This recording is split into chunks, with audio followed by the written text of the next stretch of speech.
everybody, welcome to today's story time. We're on the fifth book in the Unviersal series, A Ring of Rejoicement, Chapter 6, The Big Day. Molly lay by Ali's side and gently played with her hair. She watched each strand cascade softly through her fingertips. Molly was deep in thought as she realised just how quickly her life had changed. What seemed like forever at the time was actually only a tiny drop in her life. She blinked and brought her attention back to the room. Ali was staring at her. "That was quite a conversation you were having there," Ali observed, gently tapping Molly's head. Molly blushed. "I was just thinking," she whispered. "About your mum and dad?" Ali asked sympathetically. Molly shook her head. "No, about how far we have come. Many experiences we have had, the bad and the ugly, all leading up to this moment of celebration. Sometimes I forget that life gives more than it takes away.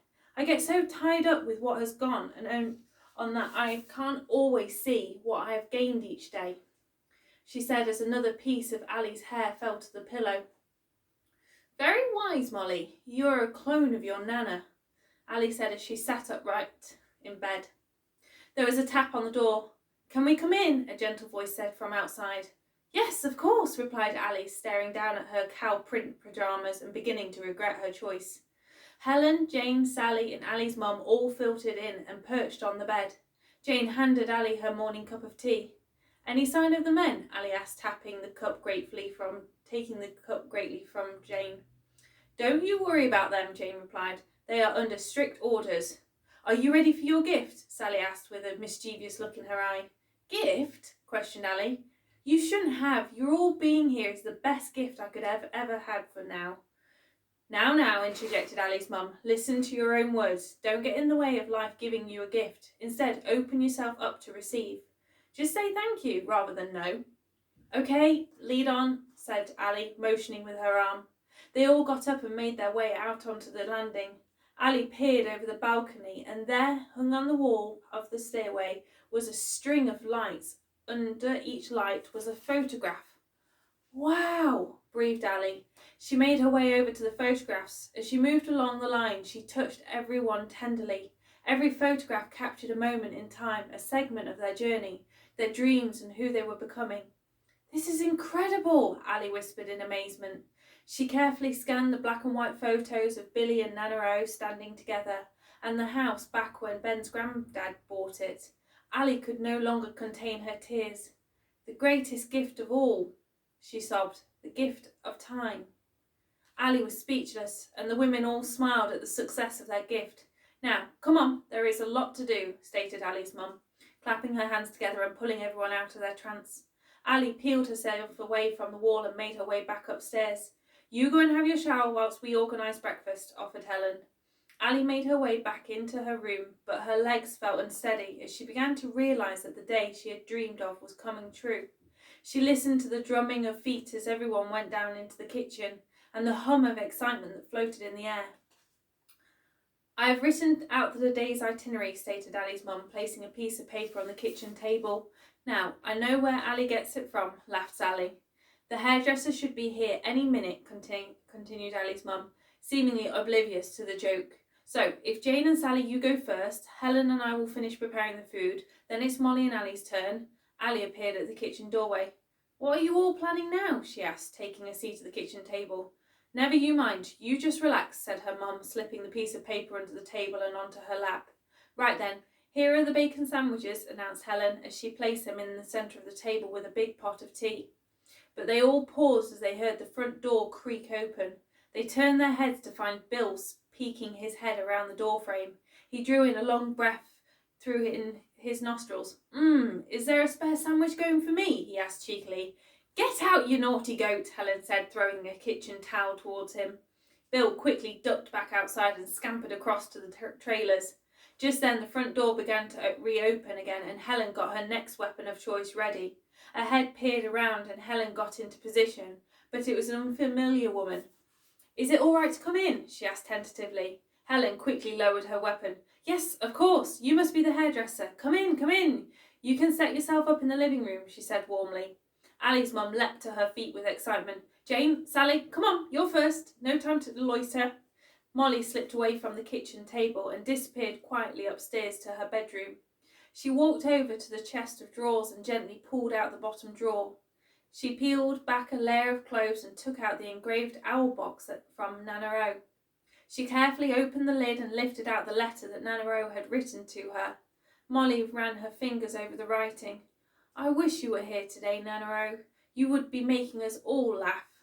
She wrapped her fingers tightly around the box to absorb the strength she was looking for to make it through the day. Just then, Ali cautiously opened the door. "May I come in?" she asked. Molly quickly put the letter back in the box, placed it in the drawer and pushed it closed. Ali entered, perched on the bed, and Molly came and joined her. "I can't wait to see you in your dress," smiled Ali. They both glanced up at Molly's bridesmaid dress hanging on her wardrobe door. It was a soft yellow dress with a silk bow on the corner. The material gathered under the bow and cascaded down like a waterfall. The bow sparkled in the morning sunlight. Molly smiled. "But there is something missing," Ali stated teasingly. "It's not quite complete." And she placed a box in Molly's lap. "That should do it," smiled Ali with pure delight. Molly gently opened the box and lifted out a charm bracelet.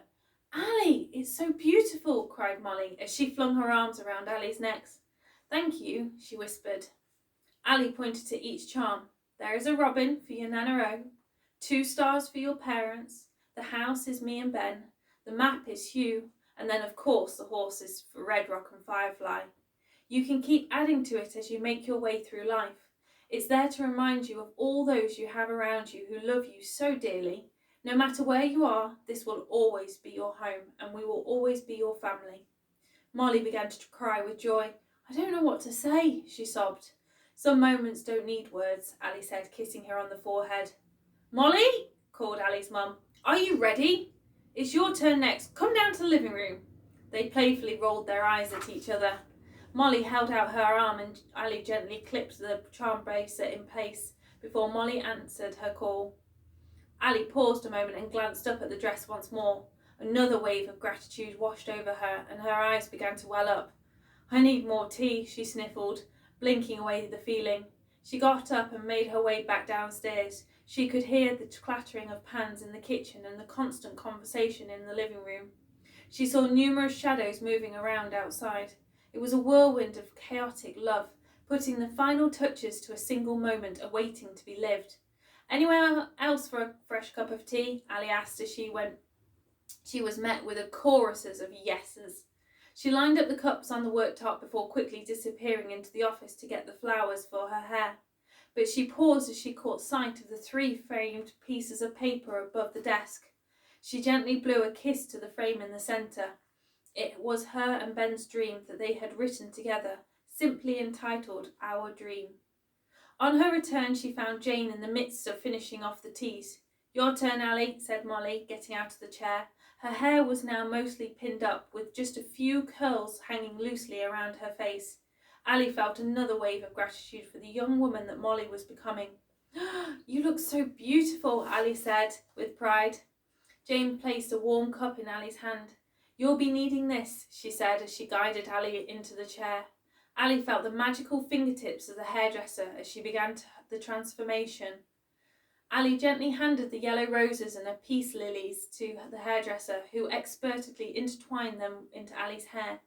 The hairdresser continued to make easy conversation, but Ali remained silent as she absorbed this special moment.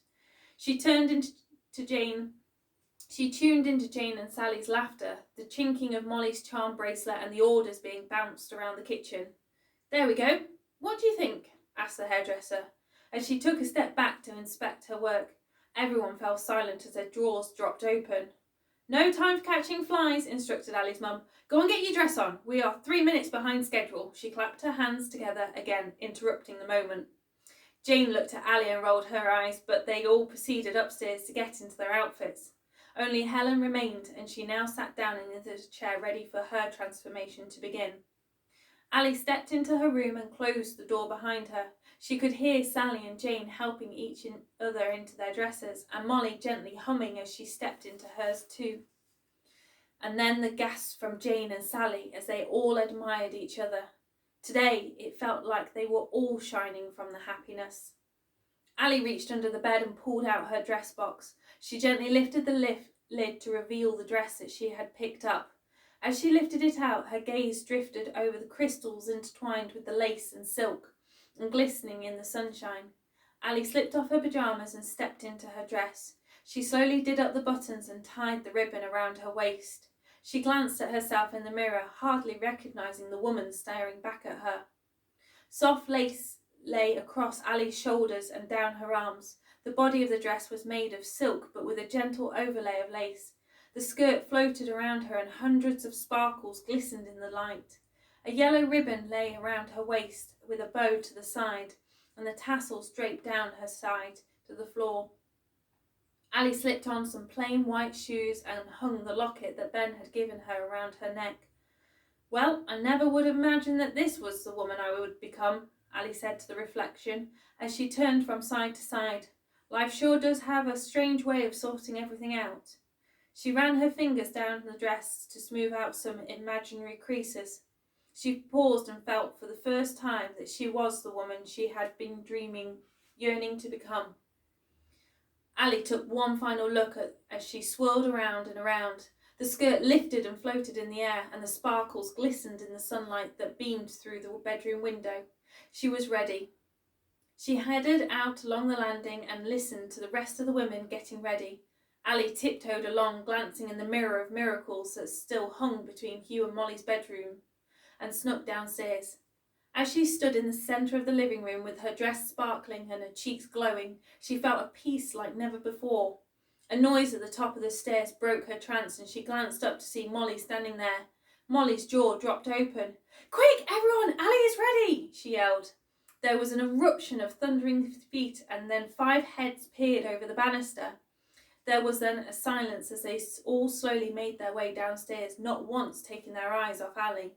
It was Jane who eventually broke the silence. As they all stood in front of Ali. "I hope you brought plenty of tissues, you tinker. You're already ruining my makeup," Jane said in jest as she tried to wipe away her tears of joy without smudging her mascara. "May I come in?" called a voice from the front door as Bill started to enter. "Well, don't you look like the Mother Nature's finest creation?" Bill said, openly admiring Ali. All right, that's enough attention," Ali said, shuffling uncomfortably as she's starting to blush. Bill stepped forwards. "It has only just begun, my dear." "Are we all ready?" he asked, "because we are ready for you outside." "Yes, we are all set," said Ali's mum as she stood next to Helen. Jane moved to stand next to Sally, and Molly took her place behind them. Bill held out his arm and Ali linked hers with his. The relief that he was there by her side washed over her, and her legs became like jelly. "Let's go then," Bill suggested, and Helen and Ali's mum stepped out the front door first and down the porch steps. Sally and Jane followed as the sunlight streamed through the door. Molly took one final glance behind, and Ali gave her a smile of reassurance before she too headed out. Ali felt Bill give her arm a squeeze as they began to step towards the door. With every step she took, she felt the anticipation grow and her grip tighten. Ali's eyes grew wider with apprehension, and she gulped in another bubble of air. She walked out onto the front porch and heard the movement of numerous bodies standing up. She hadn't even noticed the other guests arriving that morning. She blinked against the bright sunlight, trying to focus her eyes. As they adjusted, the only image that became clear was the man in the grey suit standing next to the blossom tree. His hands were placed gently in front of him, and he had a smile on his face which was growing by the second. All the rest was a blur. She suddenly felt a gentle pull on her arms as she hadn't realised that she had stopped walking. Ali remained focused on the man standing in front of her.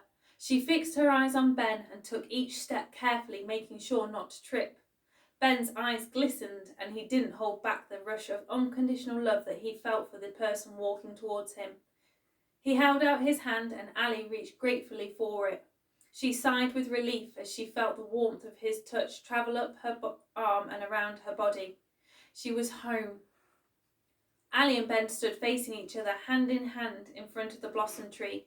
The rows of seats were filled with all those they held most dear to their hearts. Everybody was ready to witness the commitment that was about to be made. The vicar stepped forwards. "Are we ready to begin?" he asked.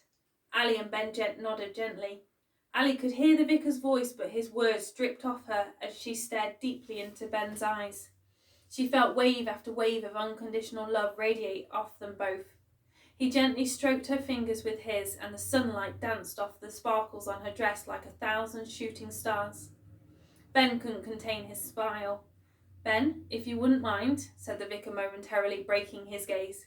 Ben blushed before carefully picking a ring off a branch on the blossom tree. He slipped it on Ali's finger. Ali took the other ring off the same branch and placed it tenderly on Ben's finger. "I now pronounce you, with so much delight, husband and wife," smiled the vicar. Ben immediately stepped forwards, wrapped his arms around Ali's waist and kissed her lips with such tender care and love.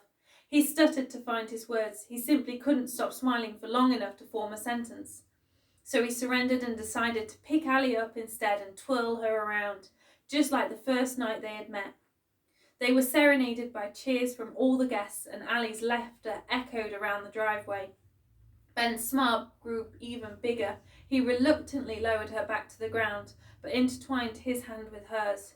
He wanted to hold on to their love and the future, but most importantly, each other's hearts. They started to walk down the centre aisle, which had been created by the guests, who threw yellow and white rose petals over both of them. Molly, awash with happiness, let the tears gleefully roll down her cheeks as she threw yet another handful of rose petals. She felt Hugh step behind her and wrap his arms around her shoulders. "Hey, you two, look," Aidan said, pointing to the blossom tree.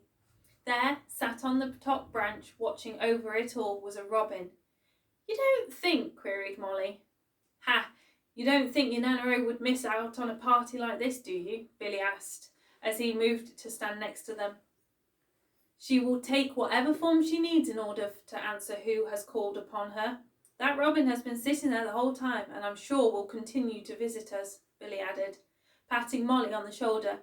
He turned to follow the throng of guests who were now heading towards the back of the house. Molly stepped towards the blossom tree and looked up at the robin. "I knew you would answer me.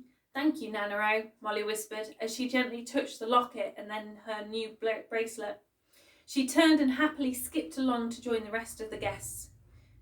"Hugh, can I have a quick word?" Ben said as he tried to navigate his way through all the congratulations from people. He motioned towards the back door of the house. They both made their way inside the living room, the one place that seemed to have held onto its tranquility and silence. "Just give me a second," Ben said as he darted into his office. Hugh fidgeted and glanced outside. He was eager to get back to the party. He turned back around to find Ben standing there, who motioned for Hugh to sit down on the sofa. "Oh, but," groaned Hugh, pointing towards the guest. "It will only take a minute," Ben reassured him, as he sat down and patted the seat next to him. Hugh grudgingly walked across and plonked himself down next to Ben. Ben cleared his throat. "I wanted to give you this, not only to say thank you for making this the best day of my life, but also to remind you that some dreams aren't meant to be forgotten." Ben handed Hugh a brown box. Hugh opened the lid, but looked confused. "But this is he stammered. "You love this. I have a new belt now," explained Ben. "One that I'm going to wear with pride. It's the prize of my family," said Ben as he tilted the buckle to show Hugh. "I don't know what to say," cried Hugh. "Thank you," he stuttered, as he hurled his arms around Ben. "I know that one day you'll get your own one of these, but just always remember, you are my champion," Ben said, kissing him on top of his head and squeezing him in a hug. Hugh slipped off his black belt and threaded his new one through the belt loops. He looked up at Ben and beamed with confidence. "Now you can go back and join the party," Ben said with a wink, and Hugh sprinted out the door. Ben watched Hugh dart towards Molly and Aidan and show them his new belt. Ben paused a moment as he began to reflect on what his home and life had transformed into. All those tough decisions and growing pains were definitely worth it. His attention was suddenly caught by Ali, who was making his way across the back porch and in through the door. "Hey, mister," she said delicately. "Hey, missus," he replied, as he watched Ali glide towards the kitchen. In all her elegance and radiance, her beauty took his breath away. "I am so incredibly lucky," he whispered to himself as he looked up to the ceiling. Ben stood as he heard the kettle being filled.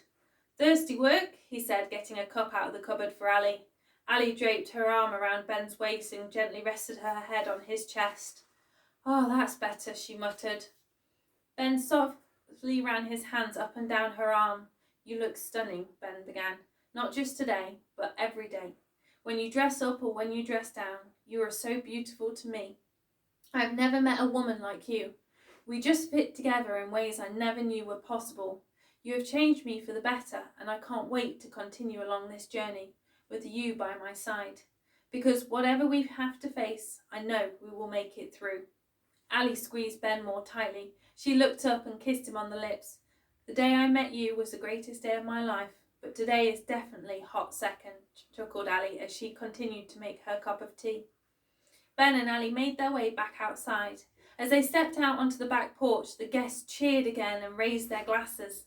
"To the new Mr. and Mrs., John shouted out. "To the new Mr. and Mrs., the guests all chorused back in unison.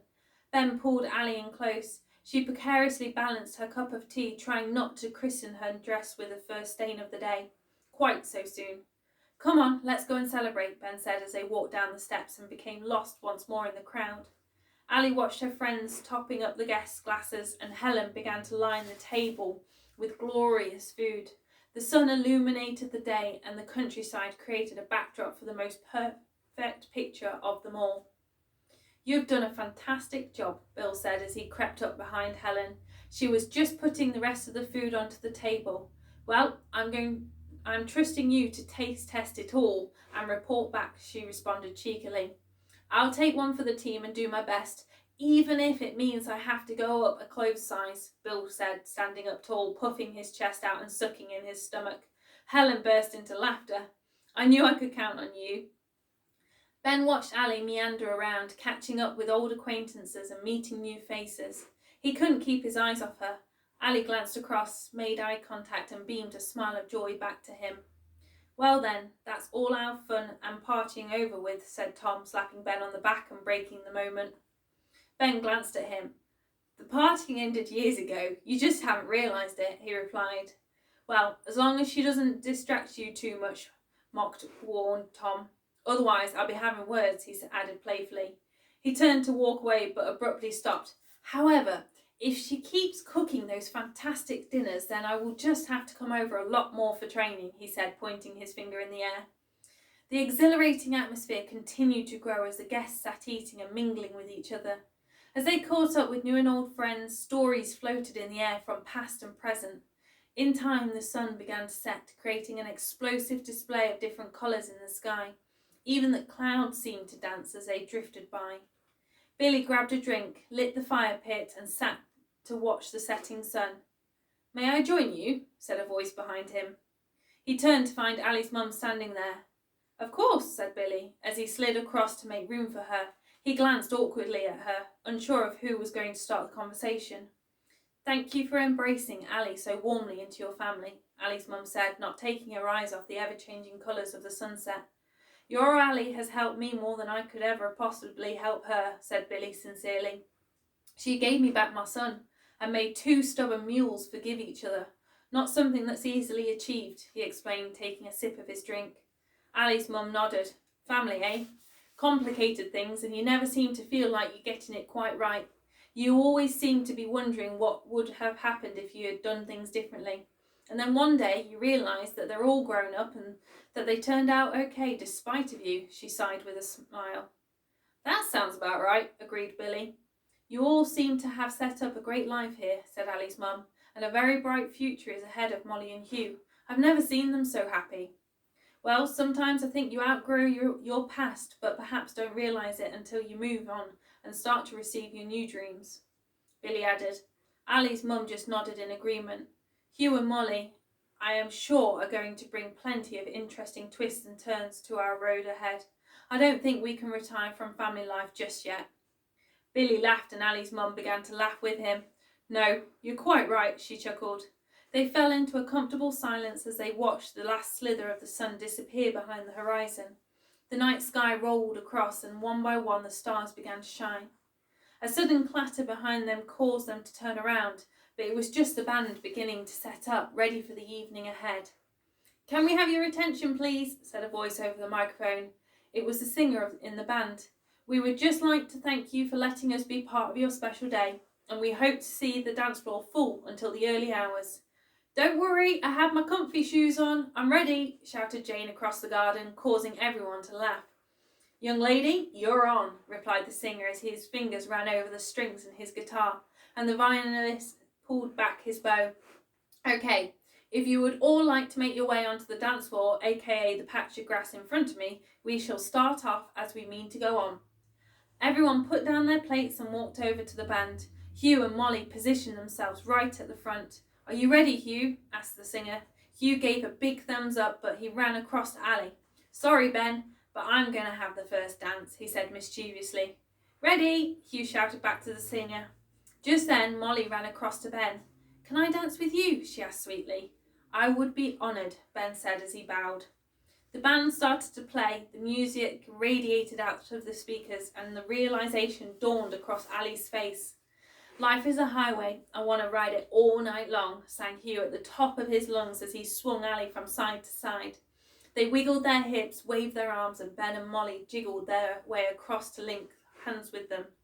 They all continued to sing along at the top of their voices, the rest of the guests too, and the singer was soon drowned out by the noise of his new congregation.